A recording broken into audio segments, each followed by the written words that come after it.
अस्सलाम वालेकुम। आजकल एक वबा आई हुई है पपीज़ और डॉग्स के अंदर। नज़ला ज़ुकाम पपीज़ और डॉग्स में बहुत ज़्यादा है आजकल। हर दूसरे डॉग के अंदर हमें ये मसला इस्लामाबाद में ख़ास तौर पे देखने को मिल रहा है।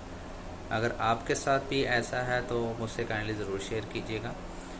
इसके अंदर रिकवरी टाइम थोड़ा स्लो है, लेकिन अल्हम्दुलिल्लाह इस बीमारी, इस वबा के अंदर जो डॉग है वो इजीली रिकवर कर जाता है। आपने परेशान नहीं होना, लेकिन आपने एक दफ़ा ज़रूर वेट को विज़िट करना है, क्योंकि इसके साइंस कैनाइन डिस्टेंपर से बिल्कुल मिलते जुलते हैं।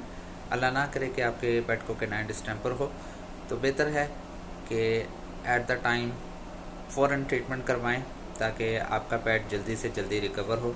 सिर्फ ये पपीज़ एंड डॉग्स में है, कैट्स में इस तरह का मसला हमें देखने को नहीं मिल रहा। तो ज़रूर आपने अपने वेट को ज़रूर चेक करवाना है। इंशाल्लाह नेक्स्ट वीडियो में मिलते हैं। खुदा हाफ़िज़।